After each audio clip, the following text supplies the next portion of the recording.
In this episode, you'll learn that a PMO isn't just about templates and processes, it is a strategic partner.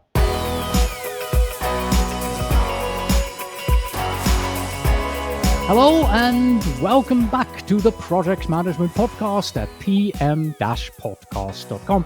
I'm Cornelius Fichtner and you are watching episode 518.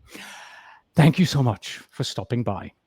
The video for this episode, by the way, is available at pm-podcast.com/518 or pm-podcast.com/YouTube. Please like and subscribe. Yeah, so many project managers and executives as well, they see a PMO as an administrative function, but it can do far more than that: drive business alignment, optimize resource allocation, and directly impact a company's bottom line. So today we are welcoming Demi Anderson from Melbourne, Australia. She has 30 plus years in project, program, and portfolio management, establishing high-impact PMOs with portfolios that are worth hundreds of millions. Together, we explore why a PMO is vital, the various structures and governance model it can take, and how you can leverage it to deliver real value in the eyes of senior leadership. So let's bring her in. Here she is. Hello, Demi. Welcome and a good morning, I believe, to you, right? It is morning over here in Melbourne, Australia, Cornelius, and thank you for having me here today. I'm thrilled to be here, and I'm really looking forward to our discussion here. So thank you so much, and it's been exciting to come on board here. Lovely. My first question to my audience is usually very similar. I'm going to expand on it slightly. What can our listeners and our viewers expect from this conversation here today? And, will they really walk away and leave with sort of an improved understanding on how to establish and maybe upgrade PMOs for bigger and better things in their organizations? Well, that's the aim today. It's to clarify PMOs, what it, because PMO can stand, the acronym of PMO can represent either a project, program, or portfolio management office. And the idea today, what we aim to support your audience in better understanding is the different types of PMOs, the models that exist out there, and then how they can go about assessing what is the right type of PMO for their organizational needs. Wonderful. Thank you very much for this introduction. As always, we are currently live, and if you are joining us live on Facebook, YouTube, LinkedIn, X, do use the chat. Send us your questions in the chat, and we will then go ahead and we will answer your question here live on the program. We want to begin with this here: strategic role and branding. Explore a little bit how the PMO's identity, positioning, and alignment with overarching business objectives can shape the executive buy-in and long-term value. So first question: what basic role does a PMO play in supporting an organization's broader business goals? And why does, and I'm using air quotes here, the branding of the PMO matter to stakeholders, Demi? So thank you for that question, Cornelius. And I think just touching on what I briefly said in the introduction, which is that the P in the PMO acronym can represent either a project, program, or portfolio management office. So before diving into the role of a PMO, I think it's important to establish that shared vocabulary, because not all of these PMOs are the same, nor do they serve the same function. Their impact on organizational goals and broader business goals will depend on their mandate within the organization. So each of these serves a different goal and function, and the demands on them will differ. So with a project portfolio, a project management office, it might be more focused on supporting the execution and consistency in execution, reporting and governance. Whereas at a portfolio level, a portfolio management office would be focused on aligning the portfolio with the organization's goals, prioritizing and choosing the right initiatives to make the best investment decisions, and just optimizing resources. So it's important to be clear about what the organization needs, and the influence of the PMO will expand from project through to portfolio management. Establishing that common language is important, because one of the biggest problems that organizations face is identifying the type of PMO that they need.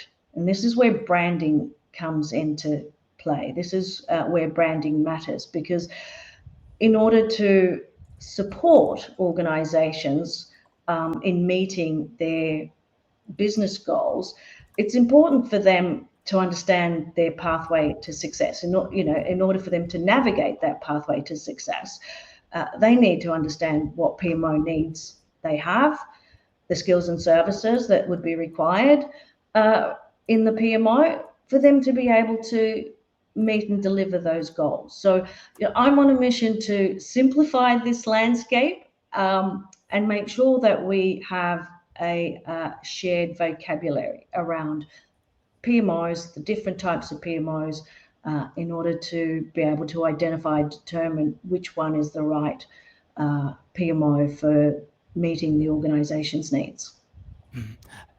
As you were starting out, I suddenly remembered something. And I thought, wait a second, didn't I at one point have an episode where I talked about what PMO actually stands for?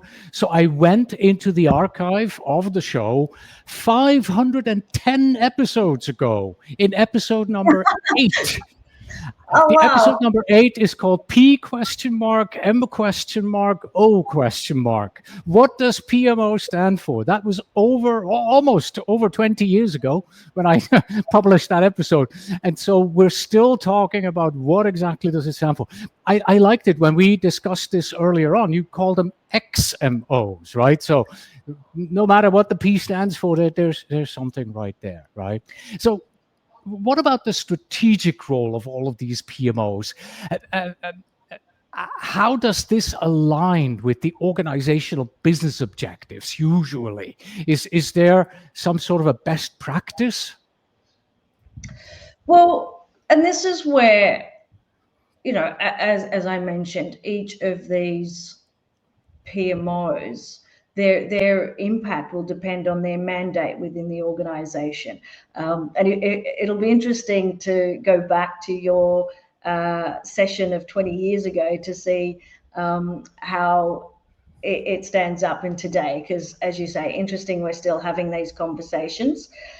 And with the rise, this is where I want to address the branding. With the rise of XMOs, I feel as though these acronyms create more complexity in a space where clarity is needed most. And fragmenting the disciplines does not really get to the heart or the core of what challenges organizations face.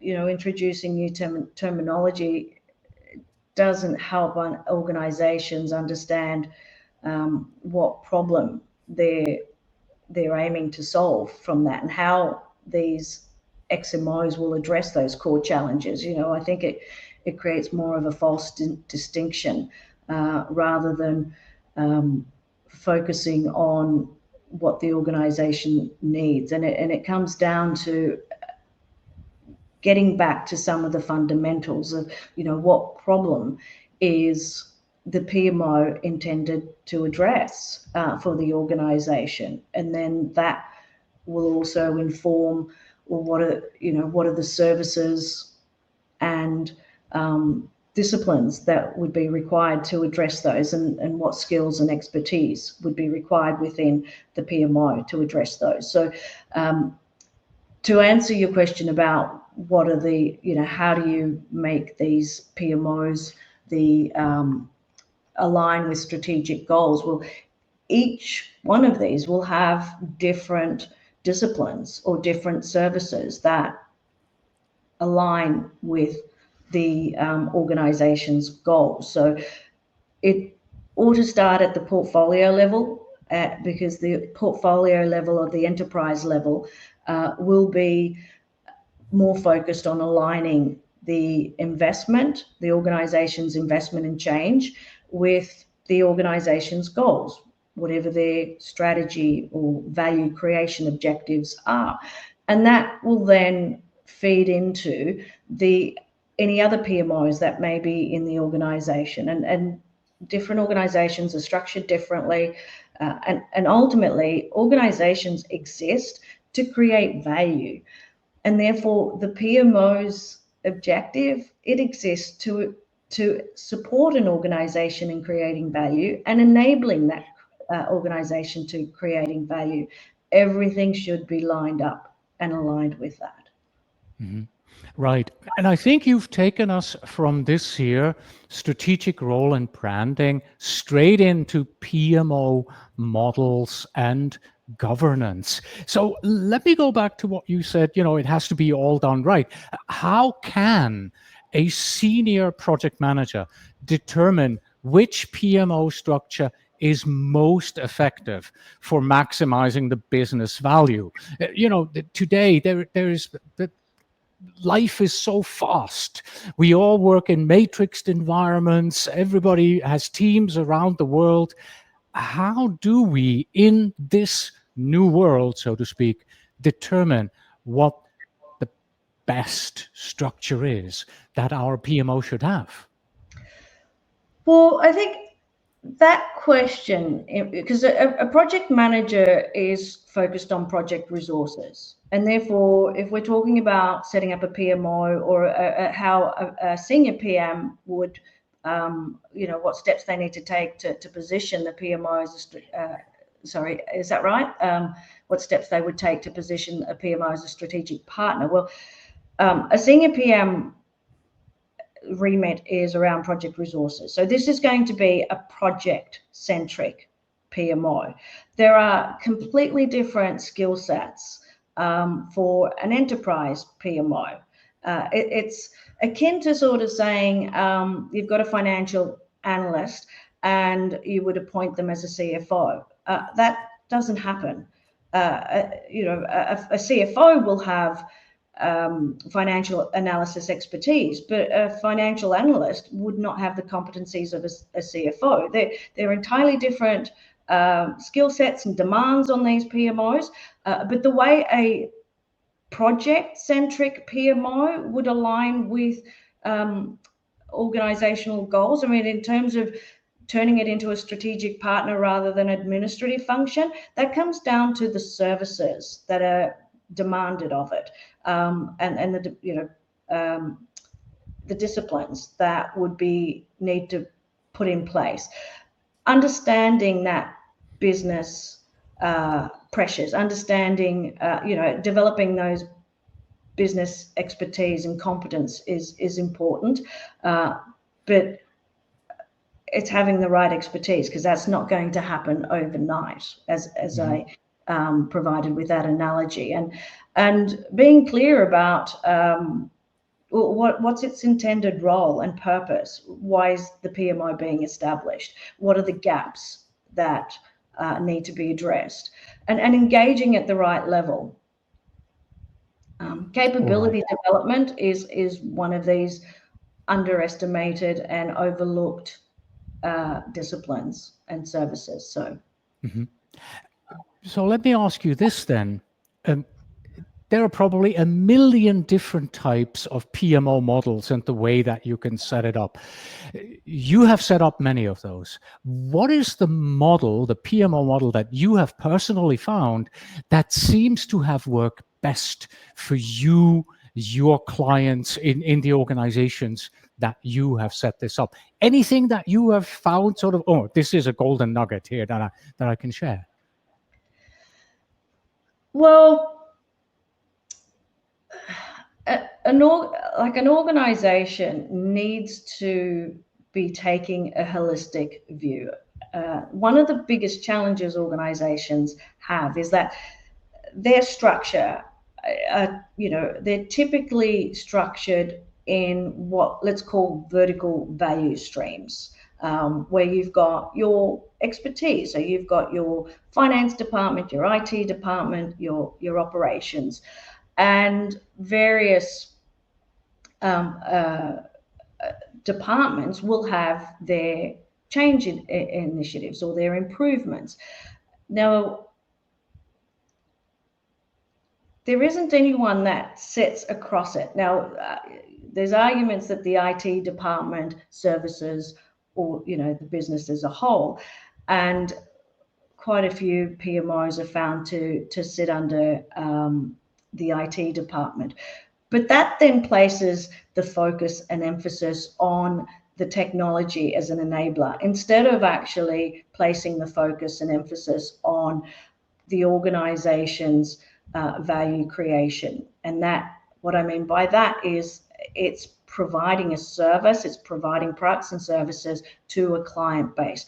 It needs to be able to look at things from a business perspective. So, pros and cons. And a PMO that sits at an enterprise level coordinates the organization's efforts and coordinates the investment, because it doesn't matter how big or small an organization is, it will always have finite resources, and the demands on the demands that it has for continuous improvement, for growth, what have you, will always outweigh its capacity to meet those demands. So the enterprise PMO acts as that holistic single view that coordinates organizational efforts. Now, the different types of structures you can have is where you've got project resources reporting into a PMO, or you can have no project resources reporting into a PMO, or a hybrid model. Now, it's important to recognize when we've got organizations that have got very competent, capable heads of departments that end up ultimately being responsible for the delivery of some of these initiatives or the execution of some of these deliveries, they would want resources within their organization. And this is where it's important for PMOs to recognize that they do not have to have full control over resources in order to be effective. This is where having a common way of working and developing capabilities within the organization becomes key. And those are services or disciplines that a PMO provides. And it also helps its credibility and not any perception that it's an administrative overhead or empire building, because that's not what PMOs are there to do. They need to be able to work with whatever model and structure the organization has and make sure that it can be as effective as it can be in supporting the organization in meeting its goals and value creation ultimately. Yeah, so that's actually what I expected. One size doesn't fit all. There is one size that fits your company. That's what you have to build. Pretty much. And you need to go in and assess what an organization's needs are, because you'll come across organizations that may have a very well practice and discipline around risk management, and therefore defining your risk management framework and your governance framework doesn't need a lot of effort. And then you'll come across organizations that do not have those disciplines in place, do not have all of that in place. And as a PMO, then developing that capability in the organization is going to be key.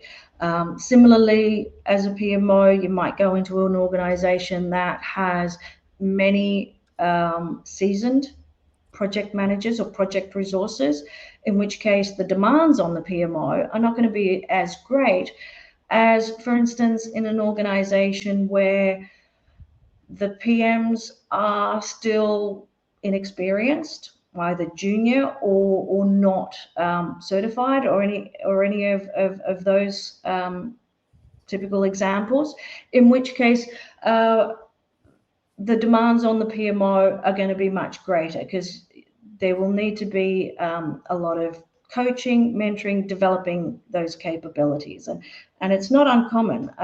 Statistics show that there is a greater number of project managers that are delivering projects that are not certified and being asked to do project management roles. And that's fine. Organizations want to be able to give their people these opportunities to work on exciting changes, to work on ways to continue to build and develop the organization and take the organization forward.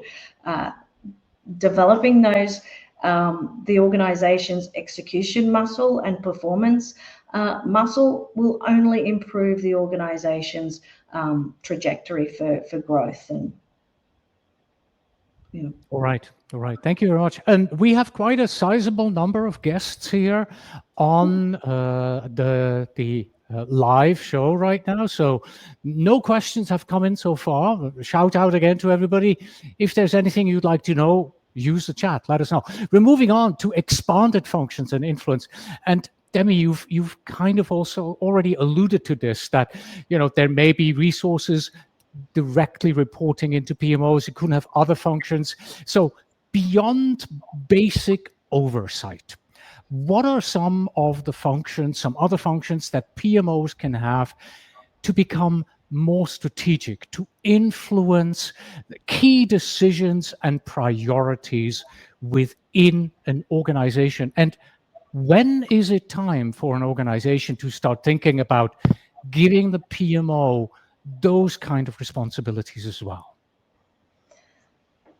So again, if I can take the conversation back to what type of PMO we're talking about and the level in the organization that it will be operating on, because its sphere of influence will be determined by the level, the type of PMO it is, and the level that it's going to operate at, and its level of authority. So things like decision making and prioritization should and does occur at every level, but ultimately it needs to start at that enterprise level, because it is the executives. There ought to be like an investment board or investment committee where you have representative C-suites, typically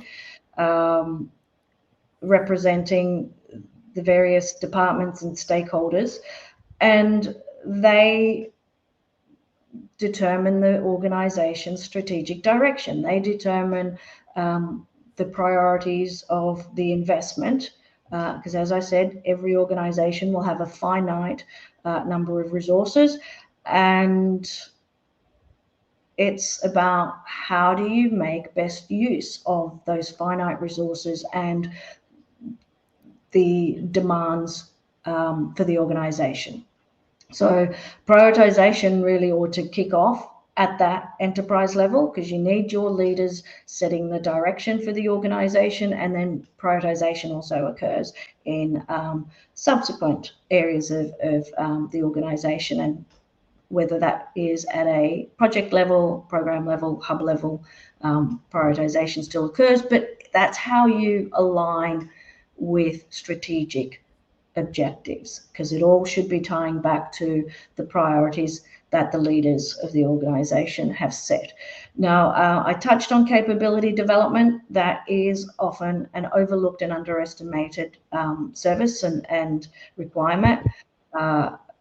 as I mentioned, it helps develop the organization's muscle for change and performance. So PMOs, if they're not doing things like some coaching, whether it be lunch and learn type things, various training events, that is, I think, critical. One of the critical requirements in out of a PMO, and having feedback loops for continuous improvement, ensuring that there are established feedback loops that allow the organization to continue to grow and learn.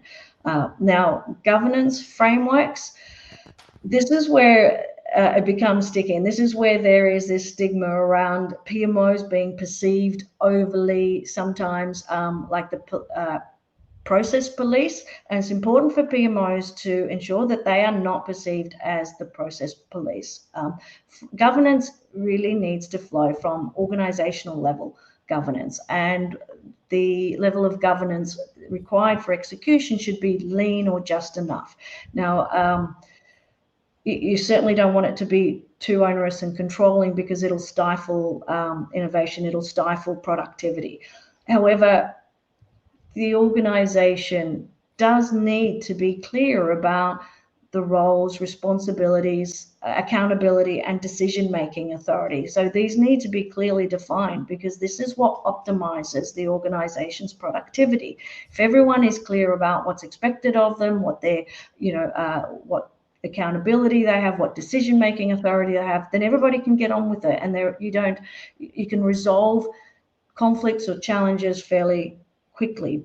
So the purpose of governance is really to optimize the organization's productivity within risk appetite, and that's what should be flowing through. Mm-hmm. Mm-hmm. Let me sort of turn things around a bit. Until now, we've talked about what a PMO is and how we structure PMOs and what a PMO can do, or what we can do for the PMO. What can the PMO do for senior project managers? Is there an avenue where a PMO empowers senior project managers to take a more strategic role within the organization, to advocate, say, for enterprise-wide risk management, enterprise-wide resource allocation? So starting to bring these kind of ideas into the senior level and using the PMO to bring this improved structure to the organization? Well, it's an interesting question, Cornelius. I'm going to turn it on its head and ask you the question of,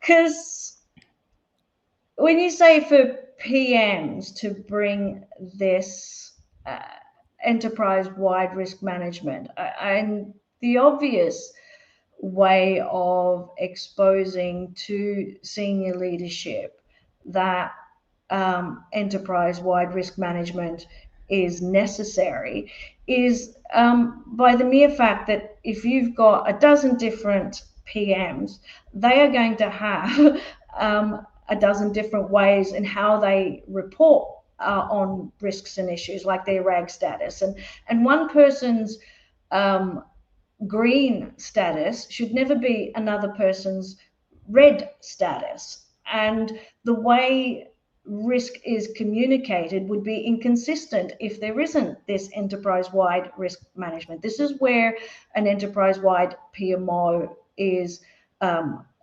supports PMs at every level, because there is what is embedded is a consistent way of managing risk, communicating that risk, and ensuring that there is alignment across the organization.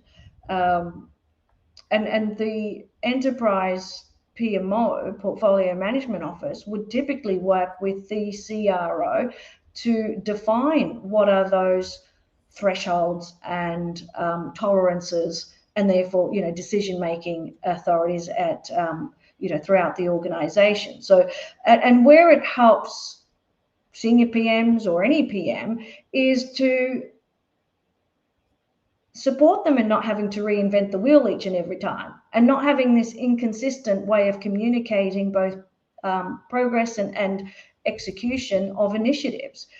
So one of the important aspects of what a PMO brings into the organization, and I would say this has to be done at an enterprise level, is having a common way of working. And that does not mean a one size fits all. It means a common way in which resources across the organization can collaborate and communicate and work, coordinate efforts to ensure that everyone's speaking the same language. So that's really important. And that happens at an enterprise level, because if you are talking about individual PMs, then what you'll have is inconsistency. You'll have duplication of effort.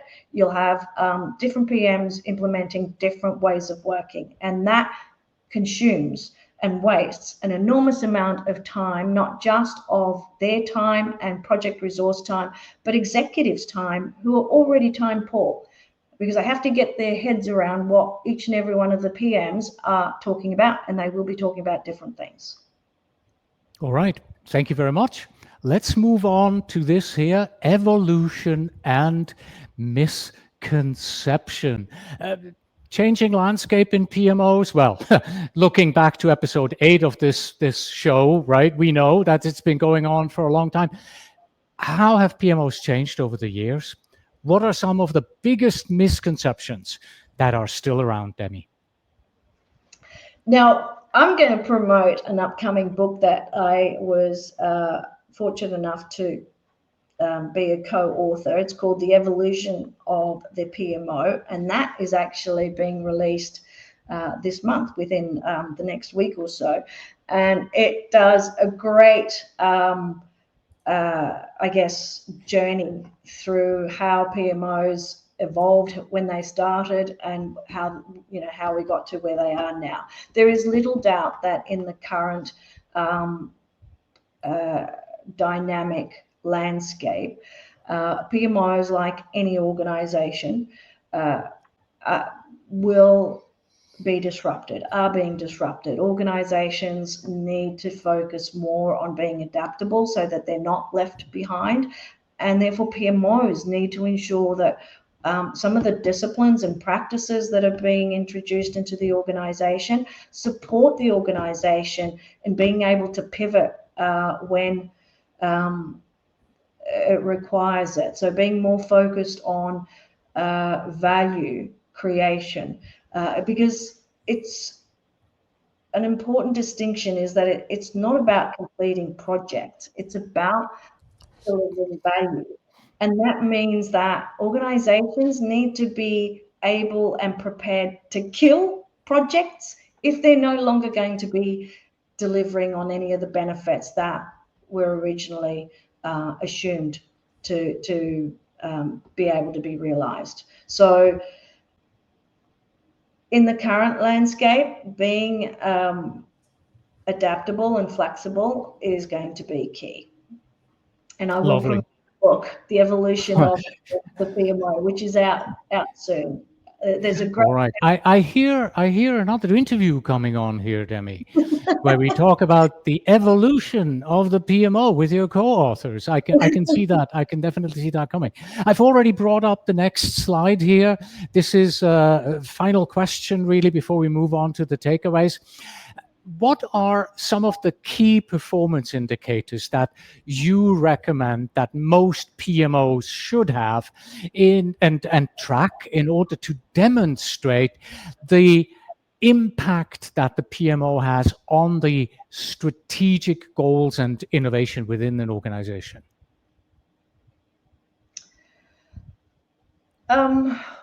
Well, the KPIs, the metrics that would be used would really be informed by what were, what's the mandate of the PMO. It depends on what was the PMO established, why was it established, and what outcomes was it meant to drive. So, are we talking about, some of the problems that it was intended to solve? Is it about project success rate? Is it about resource utilization, or realizing value and benefits? So based on the objective of the PMO when it was established, based on the problems it was intended to solve, there would have been, and there ought to be if there isn't, an understanding of what purpose the PMO was set up to serve, and therefore start tracking on those metrics. Because what you don't want, metrics, can just be an overload of information. You need to be very specific and targeted. So start on collating data to be able to have informed sort of decision making, and demonstrate that the PMO is meeting its desired goals.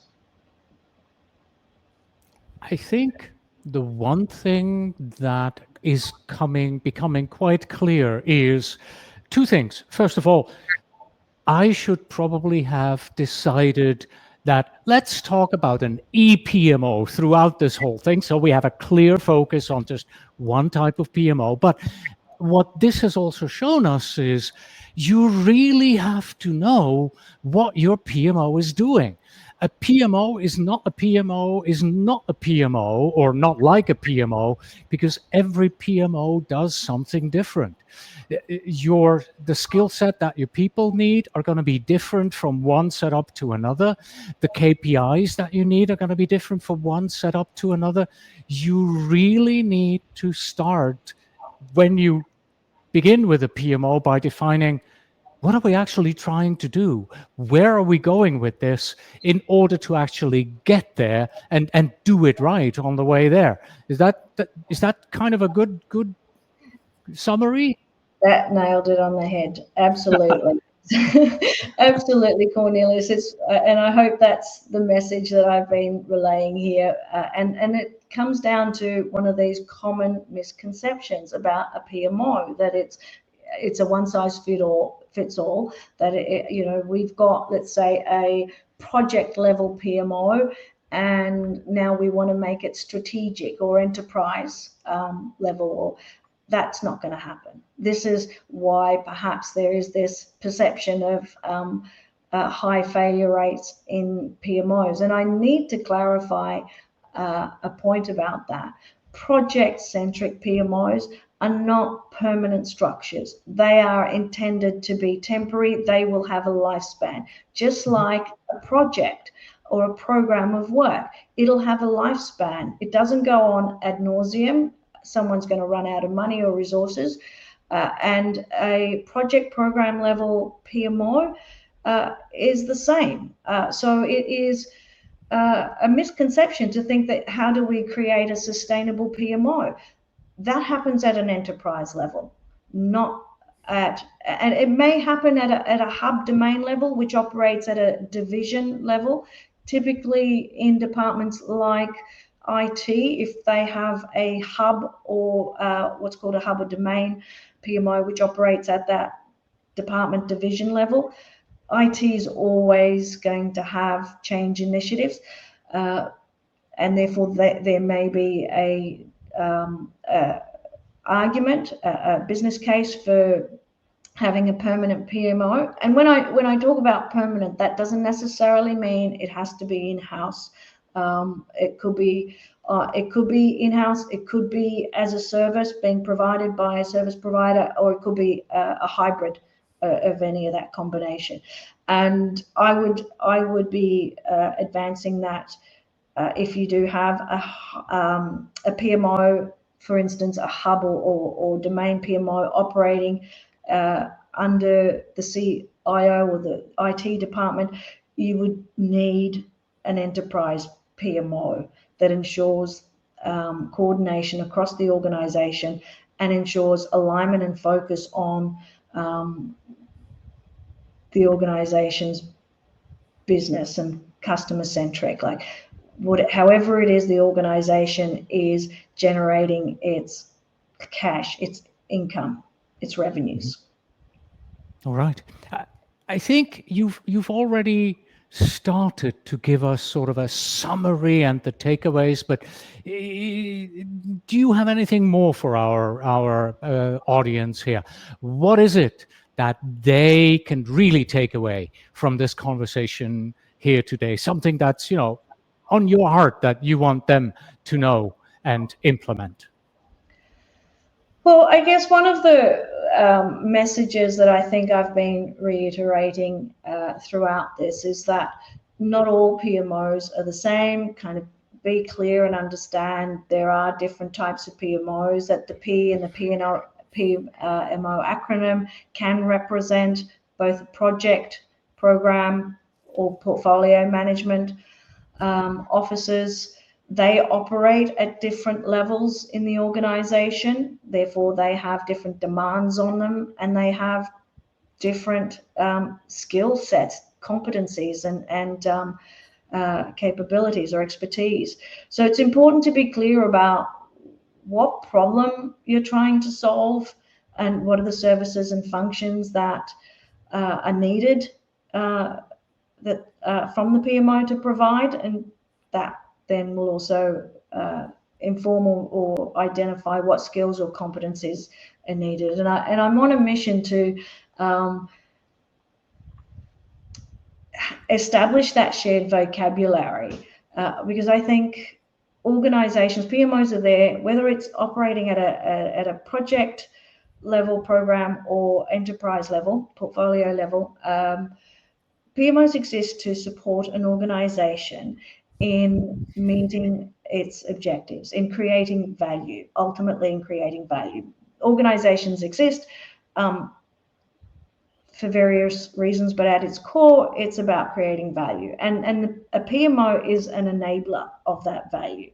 And value, and just like strategy, is often strategy, I find, is an often overused term, and it can mean different things to different organizations, similar to value. So when we're talking about value, it's important that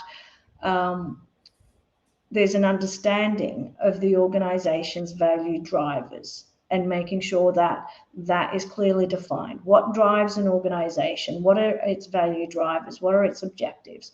And the PMO is there to align with the organization's goals and support the organization in delivering it, support it in developing the capabilities that it requires to deliver it. Because introducing change, as everyone in this industry knows and recognizes, will have its challenges. It's not always easy, although it doesn't need to be difficult.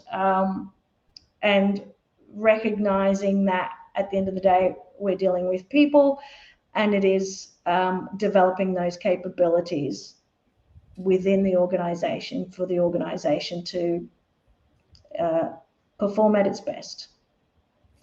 So All right. I'd be trying to challenge or remove these XMOs. I do not believe that they add anything, and they create more complexity and confusion in the space that really needs clarity. All right. Thank you very much. Demi, thank you so much for stopping by today and talking to us about the jungle that is PMOs, it seems to me. Thank you so much for your time. Well, I hope it didn't come across as a jungle, did it? No, it's just there are so many out there, you know, where do I go with my PMO? What do I do? What works best for me? That's what I meant to say. Right. Well, my objective, my goal is to simplify the landscape, and I want to remove these XMOs and keep it simple to a project management office, program management office, or portfolio management office. Those are, you know, and a portfolio management office that operates at an enterprise level. Those are it. I would not subscribe to any of these other XMOs. All right. Wonderful. Thank you so much. Thank you, Cornelius. Thank you for having me. I really appreciate it. Have a great rest of the afternoon or evening at your end. So thank you so much. All right. Thank you so much. Thanks. All right, everybody. Thank you for being here today. Please don't forget to visit pm-podcast.com/518 for show notes, transcripts, and PDU information. Or our email address is info@pm-podcast.com. And yes, you can earn PDUs for this particular episode here. The category is in business acumen. And finally, we have this. If PMO stands for Paper Moving Office, it might be time for a strategic rebrand. Until next time, everyone.